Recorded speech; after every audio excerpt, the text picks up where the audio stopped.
नमस्कार दोस्तों, तो कैसे हो आप सभी। आज हम लेके आए आप सभी के समझ क्लास 8 का जो पॉलिटी का एक चैप्टर है जिसका नाम है हाशिया कर्ण की समझ यानी अंडरस्टैंडिंग मार्गलाइजेशन। बेटा इसके अंदर हम इस पूरे चैप्टर को ऐसा समझने वाले कि एक ही बार में आपको पूरा रट जाएगा और साथ में लास्ट में हम इसके क्वेश्चन करने वाले हैं जो कि आपके प्रीवियस ईयर पिछले साल क्वेश्चन में हर साल जो पेपर में आएंगे ही आएंगे। तो 3 क्वेश्चन ऐसे देंगे बेटा जो इस चैप्टर से आपके पेपर में आपको देखने को मिल जाएंगे। तो चलिए बने रहिए अब वीडियो में और वीडियो को लाइक जरूर कर दीजिएगा। चलिए सबसे पहला टॉपिक हाशिया कर्ण की समझ यानी अंडरस्टैंडिंग मार्गलाइजेशन। तो मार्गलाइजेशन होता क्या है इसको समझेंगे पहले। तो हाशिया कर्ण का अर्थ किसी व्यक्ति या समूह समाज की मुख्य धारा, अर्थात वो कहते हैं हाशिया कर्ण का मतलब है या तो कोई पर्सन हो या फिर कोई समूह कमेटी हो जो कि इसकी अलग ही थॉटफुल माइंड हो, अर्थात जिसकी समाज से अलग विचारधारा और जो समाज से अलग रहते हो, अर्थात समाज के केंद्र में नहीं होता, खुद को अलग थलग या वंचित महसूस करते हो या खुद को ये मानते हो कि उनके लिए सरकार कुछ भी नहीं कर रही है, अपने आप को वो अलग मानते हो। तो चलिए अब बात करेंगे बेटा। तो चलिए बेटा देखिए हम बात कर रहे थे हाशिया कर्ण के कारण और प्रभाव क्या है यानी कि केस एंड इफेक्ट ऑफ मार्गलाइजेशन। हाशिया कर्ण कई तरह के कारणों से हो सकता है जो अक्सर मिलकर काम करते हैं, यानी कि हाशिया कर्ण के वो वेरियस रीजन हो सकते हैं जो आपस में मिलकर एक साथ काम करते हैं जिसकी वजह से हाशिया कर्ण देखने को मिलेगा। सबसे पहला भाषा, रीति रिवाज, धर्म में विविधता। अब आपको पता है कि भारत विभिन्नता में एकता में अनेकता में एकता का देश है। तो वो कहते हैं different language occur to region when a group speak different language practice different custom religion in majority community. तो वो कहते हैं अल्पसंख्यकों की अलग अलग जो भाषाएं होती हैं बेटा, अलग अलग लैंग्वेज होती हैं, उसी के हिसाब से समुदाय के अलावा जो अपनी अलग लैंग्वेज अलग धार अलग भाषा को मानते हैं वो होते हैं। ठीक है। सेकेंड पार्ट है गरीबी और सामाजिक स्थिति यानी कि poverty line and low social status. लोगों की एक तो लोग अपने आप को कमज़ोर मानते थे और समाज में वो मानते थे कि उनकी जो हैसियत है वो वीकनेस महसूस करते थे कि वो कमज़ोर है। संसाधनों और अवसर तक पहुंच का अभाव यानी कि वो संसाधन तक उनकी इतनी पहुंच नहीं थी और उन्हें अवसर मिल नहीं रहे थे, अर्थात उनके तक जो रिसोर्स हैं वो सही से पहुंच नहीं पा रहे थे, चाहे वो डेवलपमेंट के लिए, चाहे एजुकेशन हो, हेल्थ हो, एम्प्लॉयमेंट, ये सरकार द्वारा चलाए गए जो अभियान थे वो उन तक सही से नहीं पहुंच पा रहे थे जिसकी वजह से वो अपने आप को कमज़ोर महसूस कर रहे थे। चलिए बेटा वर्ड एक बहुत प्यारा शब्द है आदिवासी और हाशिया कर्ण यानी आदिवासी एंड मार्गलाइजेशन। ये अब आदिवासी शब्द का अर्थ होता है मूल निवासी यानी कि the word Adivasi literally means original inhabitant, अर्थात ऐसे लोग जो किसी एक स्थान के मूल निवासी रहे होंगे। ऐसे समुदाय जो अक्सर जंगलों के साथ घनिष्ठ। दूसरी they are the community that are the often close associate with forest यानी आदिवासी वो सब जो वहाँ के मूल निवासी हैं। दूसरा जो जंगल से बहुत ज़्यादा जुड़ाव रखने वाले होते हैं। इनकी विशेषताएं क्या है, कैरेक्टरिस्टिक क्या है, तो इनके अपने अलग थलग रीति रिवाज, भाषा। अब भाषा की बात की तो जैसे मैंने एक भाषा डाल रखी है आदिवासी की संथाली लैंग्वेज, और प्रकृति की पूजा करने की परंपरा। तो ये क्या करते थे, अलग अलग रहते थे, इनकी अलग अलग लैंग्वेज थी। और ट्रेडिशन वर्शिप नेचर, ये किसको मानते थे बेटा, नेचर को मानते थे। चलिए हाशिया कर्ण किसके वजह से हुआ, उसके कारण क्या है, किसके कारण हाशिया कर्ण आया, केस ऑफ मार्गलाइजेशन। तो सबसे पहला महत्वपूर्ण कारण है भूमि का छिन जाना, यानी कि इनसे फॉरेस्ट लैंड को क्या कर लिया गया, छीन लिया गया। पर्पज क्या था, इंडस्ट्रियलिज्म, माइनिंग या फॉरेस्ट पॉलिसी, वन नीति, औद्योगिकरण या फिर जो खनन है इसके लिए जंगलों को छीना गया जिसकी वजह से ये लोग बेघर हो गए और ये मार्गलाइजेशन के शिकार हो गए। आजीविका का नुकसान, जंगल तक पहुंच खत्म होने से इनके भोजन के जो पारंपरिक स्रोत हो, जो ट्रेडिशन सोर्स थे वो छिन गए जिसकी वजह से इनकम कम गई और ये बेचारे गरीब होते चले गए। शहरों की ओर पलायन यानी कि क्या करना, मार्गेशन ऑफ अर्बन एरिया। अब ये लोग क्या कर रहे हैं, काम की तलाश में शहरों की तरफ आए, शहर में काम नहीं मिला जिसकी वजह से या तो ये फेस कर रहे हैं गरीबी को या फिर इनकी जो जीवन की लाइफ स्टाइल है वो पॉवर्टी वाली या गरीबों वाली जीवन शैली को बिता रहे। रूढ़िवादिता, स्टेरियोटाइप्स, अर्थात का मतलब है जैसे ही आप फिल्मों देखो, उत्सवों में देखो तो आपको कुछ लोग ऐसे रंगीन कपड़े देखे और डांस करते हुए दिखेंगे, तो ये दिखाया गया है कि इस प्रकार आदिवासी।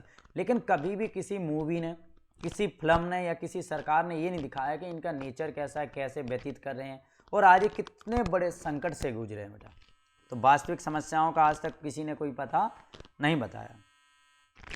अगला टॉपिक है बेटा अल्पसंख्यक, माइनॉरिटी और हशियाकरण यानी कि माइनॉरिटी एंड मार्जिनलाइजेशन।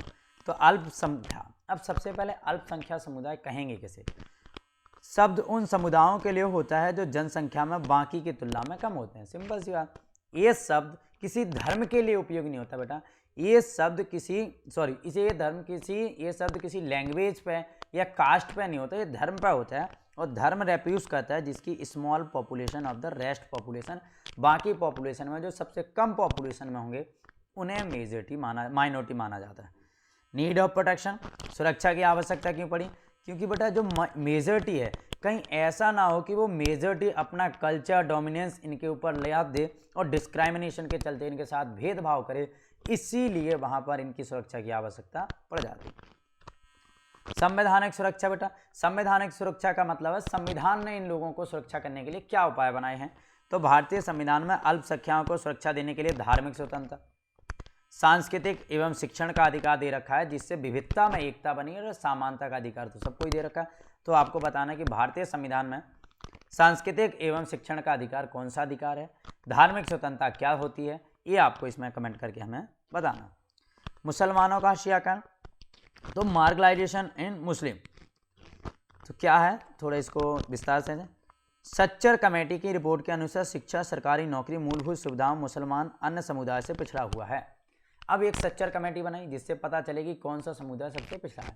तो सच्चर कमेटी ने अपनी रिपोर्ट में पेश किया कि जो मुस्लिम कमेटी है वो बेटा शिक्षा, एजुकेशन हो गया, सरकारी नौकरी हो गया, गवर्नमेंट जॉब, या जो मूलभूत सुविधाएं हैं, जो फंडामेंटल नीड्स हैं या सर्विस हैं, उनके मुकाबले सभी समुदायों से सबसे पिछड़ा कौन है? मुस्लिम समुदाय। तो इसीलिए इसे क्या कहते हैं? Migration of Muslim.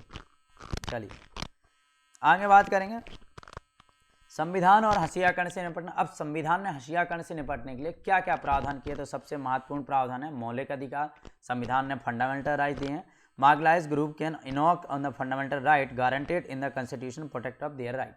अर्थात वो कहते हैं कि जो व्यक्ति हशियाकरण के शिकार हैं, अगर उनके किसी अधिकार का हनन किया जाता है तो वो सरकार में अदालत जाएंगे, अदालत से फंडामेंटल राइट के द्वारा अपने आप को प्रोटेक्ट मांगेंगे। कानून नीतियां बनाई सरकार ने, बहुत सारी योजनाएं बनाई जिनमें से छुआछूत का अंत यानी कि एबॉलिशन ऑफ द अनटचेबिलिटी, जो कि अनुच्छेद 17 को खत्म किया गया और जिसमें बताया गया कि अगर कोई व्यक्ति समाज में टचेबिलिटी को मानता है, अनटचेबिलिटी को मानता है, तो वो पनिश होगा। कौन सी वाली? उसे पनिश किया जाएगा। ठीक है। दूसरा, भेदभाव को रोक दिया। डिस्क्राइमिनेशन है उसे आर्टिकल 15 के द्वारा खत्म कर दिया गया कि किसी व्यक्ति के साथ, चाहे वो किसी भी धर्म का हो, किसी भी जाति का हो और किसी भी लिंग का हो, उसका जन्म कहीं पर भी हुआ हो, उसके साथ किसी प्रकार का कोई डिस्क्राइमिनेशन नहीं किया जाएगा, चाहे वो कोई रीजन, कहीं रीजन का हो, सेक्स, कास्ट और बर्थ कोई भी हो। लास्ट है SC/ST एक एसोसिएशन बनाया जिसके तहत 1989 एक एक्ट पारित किया जिसके तहत अनुसूचित जाति और अनुसूचित जनजाति यानी कि schedule caste and schedule tributes जो थी, उन दोनों पर अत्याचार और हिंसा को रोकने के लिए बनाया। अगर इनसे कोई वायलेंस करता है तो उसके ऊपर कानूनी कार्रवाई की जाएगी। यहाँ पर आपका चैप्टर खत्म होता है। अब चैप्टर के बाद करते हैं जो कि हमने बात की थी कि हम लास्ट में 3-4 क्वेश्चन ऐसे डिस्कस करेंगे जो पेपर में कई बार पूछे जाते हैं। तो what do you know about Adivasi. अब आप यहाँ तक आ गए हो, अगर वीडियो आप शुरू से देख रहे हो तो आपको क्वेश्चन सुनने की जरूरत नहीं पड़ेगी, फिर भी मैं एक्सप्लेन करता हूँ कि आदिवासी। तो आदिवासी शब्द का मतलब होता है बेटा ओरिजिनल इनहेबिटेंट, अर्थात वहाँ के मूल निवासी, जो किससे जुड़े होते हैं? जंगलों से, जिनका बहुत घनिष्ठ संबंध होता है। They depend on forest every things, they can not think life without forest, वो अपने जीवन को बिना जंगल के नहीं जी सकते। अबाउट भारत की टोटल पॉपुलेशन का लगभग 8% से ज़्यादा लोग आदिवासी हैं। आदिवासी ज़्यादातर कौन से स्टेटों में आपको देखने को मिलेंगे? छत्तीसगढ़, झारखंड, मध्य प्रदेश, उड़ीसा। टोटल आदिवासियों के डिफरेंट ग्रुप 500 हैं, जिसमें से 60 डिफरेंट ग्रुप सिर्फ अकेले उड़ीसा में हैं। इनका अपना एक अलग कल्चर है, अलग लिटरेसी है, अलग प्रकार का त्यौहार है। ये आपको हिंदू, मुस्लिम और क्रिश्चियन सभी में देखने को मिल जाएंगे और इनकी एक अलग संस्कृति है। तो ये हो गया आपका पहला क्वेश्चन। सेकंड क्वेश्चन भी बेटा आपका मोस्ट इंपोर्टेंट है, हाउ आर आदिवासी स्टेटोटाइप। ये वर्ड बहुत आता है कि आदिवासी को रूढ़िबद्ध कहाँ किया जाता है। जैसे हमने आपको बात की कि जैसे ही आदिवासी वर्ड हम सुनते हैं बेटा, हमारे दिमाग में एक ही बात आ जाती है कि भाई पुराने जो जंगल में रहते हैं जानवरों को मार के या नॉर्मल जंगलों के ऊपर डिपेंड करते हैं, भाई पुराने पिछड़े बैकवर्ड हैं जिनका कोई आगे बैकग्राउंड नहीं है, डांसिंग टॉपिकल लाइफ स्टाइल पुराने तरीके से जीते हैं। तो यही चीज़ें आपको इसमें बतानी कि जो हमने अपने विचारधारा बना रखी है। तीसरा क्वेश्चन जो इस चैप्टर का मोस्ट है, describe various reason that force आदिवासी मूव टू देयर लैंड। वो महत्वपूर्ण, ये मोस्ट इंपोर्टेंट है कि वो कारण बताइए जिसकी वजह से आदिवासियों की ज़मीनें छिल गई या फिर शहर की तरफ भागे काम के लिए। तो निम्न कारण, सबसे पहला खदान, माइनिंग के लिए लगभग 50% से ज़्यादा आदिवासी को उनकी जगह से हटा दिया गया। स्वतंत्र भारत आया, जैसे ही उसमें डैम बनाए गए तो डैमों की वजह से भी वहाँ के आदिवासियों को वहाँ से निकाला गया। भारत में 54 राष्ट्रीय उद्यान और 372 वन्यजीव अभ्यारण्य जो कि 1,09,652 वर्ग किलोमीटर के क्षेत्र को कवर करता है बेटा। और इस क्षेत्र की वजह से भी यहाँ के लोगों को भगाया गया, इंडस्ट्री से भी भगाया गया, एग्रीकल्चर को डिपेंड करने के लिए भी बनाए, फॉरेस्ट पॉलिसी जो बनाई थी उसके चलते भी इन लोगों को बाहर भेजा गया और शहरों में गए तो इनकी भाई पुरानी लाइफ स्टाइल या गरीबी के कारण गरीबी जीवन में व्यतीत कर रहे हैं। अगर आप वीडियो में यहाँ तक बने रहे हैं तो धन्यवाद आपका, और वीडियो आपको अच्छी लगी है तो वीडियो को लाइक करें, शेयर करें और अपने दोस्तों के साथ कमेंट करें, दोस्तों को भी शेयर करें और लास्ट में चैनल को सब्सक्राइब करना ना भूलें ताकि अगली कोई भी वीडियो आए तो सबसे पहले आपको